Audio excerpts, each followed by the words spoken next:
पाप ही पाप, मतलब कलयुग है। हिंसा, अनाचार, अपराध, असुरक्षा, मतलब कलयुग है।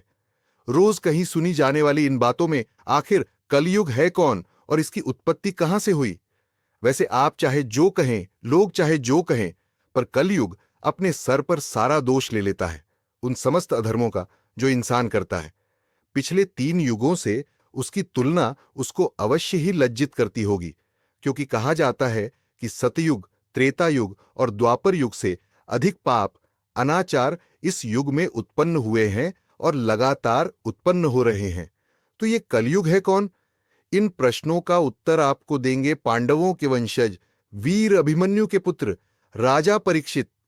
इनकी भूल कहिए या मजबूरी, जो इन्होंने कलयुग को पृथ्वी पर राज करने की अनुमति दे दी।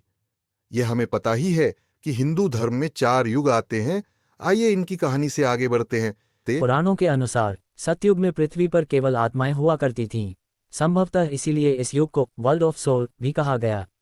कहते हैं कि इस युग में पाप था ही नहीं, पूर्णतः धर्म का युग था ये, और इसी कारण भगवान को इस युग में अवतार लेने की जरूरत ही नहीं पड़ी। इसीलिए सतयुग की सर्वाधिक उम्र 1,72,80,000 मानी गई। हालांकि कई जगहों पर आत्माओं की लंबाई, उम्र इत्यादि की बातें भी आती हैं, पर श्रीमद्भागवत गीता में ये सिद्धांत गलत हो जाता है, क्योंकि आत्मा का कोई स्वरूप है ही नहीं। बहरहाल इससे आगे चलते हैं तो सतयुग के बाद त्रेता युग आया। इस युग में थोड़े पाप जरूर हुए और उन सीमित पापों के नाश के लिए श्री राम का अवतार हुआ। त्रेता युग में भगवान राम अपने समस्त कर्मों को पूरा करके जीवित ही स्वर्ग की ओर प्रस्थान कर गए और उन्होंने बजरंग बली को आने वाले सभी युगों तक जीवित रहने का आशीष दिया। थोड़ी मात्रा में पाप होने के कारण त्रेता युग की उम्र कुछ घटी और ये 43,20,000 साल तक माना जाता है। तत्पश्चात द्वापर युग आया। इस युग में तमाम पाप बढ़े, छल, प्रपंच, काम, क्रोध, शत्रुता आदि व्यसनों में काफी बढ़ोतरी हुई। संभवतः इसीलिए सतयुग और त्रेता से इसकी उम्र कम हुई, जो 8,64,000 साल तक मानी गई। द्वापर युग में धर्म पर कठोर प्रहार किया गया और इसीलिए भगवान श्री कृष्ण अपनी समस्त कलाओं के साथ धरती पर आए और पाप का नाश किया। अब बारी आती है कलयुग की, जिसमें धर्म के आखिरी छोर तक, समाप्ति की कगार तक पहुंचने की भविष्यवाणी हुई है। पाप चरम पर होगा तो लालच, हिंसा की कोई सीमा न होगी और ऐसे में भगवान विष्णु कल्कि के अवतार में प्रकट होंगे, ऐसी मान्यता है। अब आते हैं मुख्य कथा पर कि धरती पर कलयुग आया कैसे। महाभारत की समाप्ति के बाद महाराज युधिष्ठिर ने सारा राजपाट पुत्र परीक्षित को सौंप दिया और स्वयं 5 पांडव द्रौपदी के साथ मोक्ष हेतु हिमालय की ओर प्रस्थान कर गए।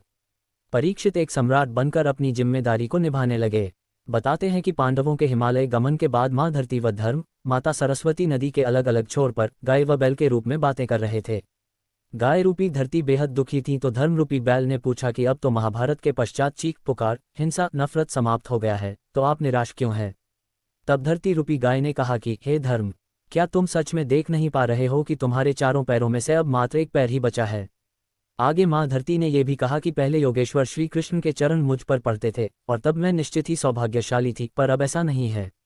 इन दोनों की आगे कुछ बात होती, ठीक तभी असुर के रूप में कलयुग वहां आ धमका। आते ही उसने गाय और बैल को परेशान करना शुरू कर दिया। आखिर आसुरी प्रवृत्ति यही है। तभी सम्राट परीक्षित वहां से गुजरे और निर्दोष निरीह गाय व बैल को दुखी होते देख उन्होंने कलयुग को ललकारा कि हे दुष्ट पापी, तू कौन है? उन्होंने कलयुग पर धनुष तानते हुए कहा कि तेरा अपराध क्षमा योग्य नहीं है और तेरा वध किया जाना ही उचित है। हालांकि परीक्षित बैल के रूप में धर्म को पहचान गए थे। उन्होंने धर्म से तत्काल पूछा कि यह कौन है, पर धर्म ने जवाब नहीं दिया। तब राजा परीक्षित ने कहा कि धर्म को भली भांति जानने के पश्चात भी किसी के विषय में गलत न कहते हुए अपने ऊपर अत्याचार करने वाले का नाम तक नहीं बता रहे हैं।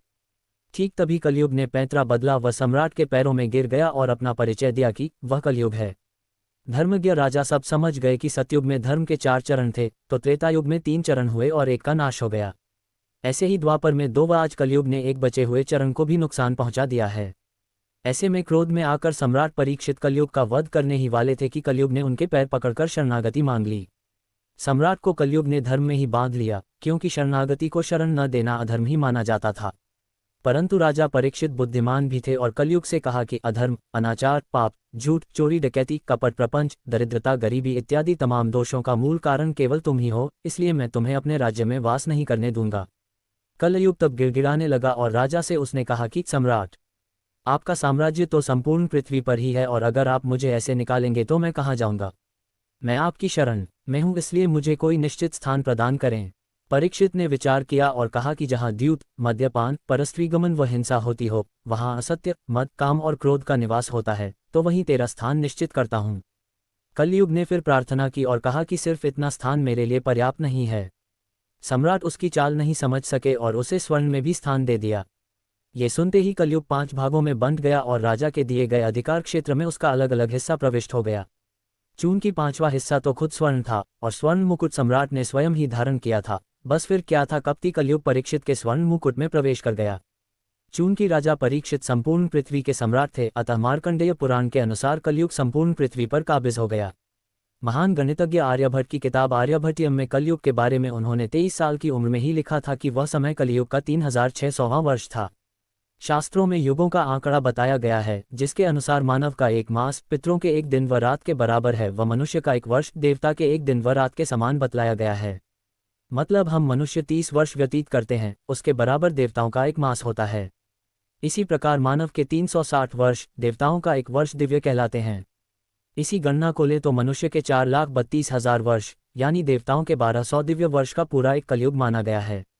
अर्थात कलयुग की उम्र 4,32,000 साल लंबी बतलाई गई है। खास बात यह है कि अभी तक कलयुग का मात्र एक चरण पूर्ण हुआ है, मतलब 5,118 वर्ष बीत चुके हैं और तकरीबन 4,26,882 वर्ष बाकी हैं। ब्रह्मवैवर्त पुराण की माने तो अभी पाप बहुत बढ़ेगा। जब कलयुग अपने चरम पर होगा तब मात्र 5 वर्ष की उम्र में स्त्री गर्भवती हो जाएगी व 16 वर्ष की उम्र तक मनुष्य का बुढ़ापा आ जाएगा व अधिकतम 20 वर्ष की आयु तक उसकी आत्मा मृत्यु प्राप्त कर लेगी। इसमें इंसान के बौने होते जाने का वर्णन भी किया गया है। इतना ही नहीं, कलयुग का जब 50,000 साल पूरा होगा तब मोक्षदायिनी गंगा सूख जाएंगी और पाप से त्रस्त होकर श्री बैकुंठधाम चली जाएंगी। आप जानकर हैरान हो जाएंगे कि मात्र 10,000 वर्ष पूरे होने पर धरती से देवताओं का पलायन शुरू हो जाएगा, क्योंकि कलयुग के पापों को वह सहन नहीं कर सकेंगे। पूजा, धर्म, कर्म सब बंद हो जाएंगे। प्रकृति क्रुद्ध होकर विनाश फैलाएगी और चारों ओर हाहाकार मच जाएगा।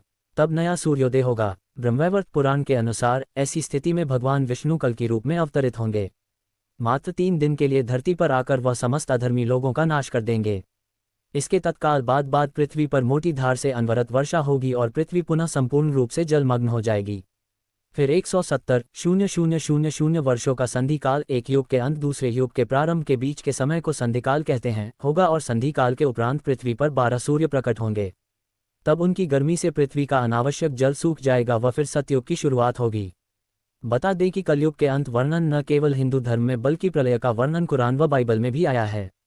पर यह आगे की बातें हैं। अभी तो कलयुग या कलियुग के प्रभाव से जितना अधिक हम खुद को बचा लें, ये हमारे चरित्र बल की परीक्षा में हमें उत्तीर्ण कर देगा।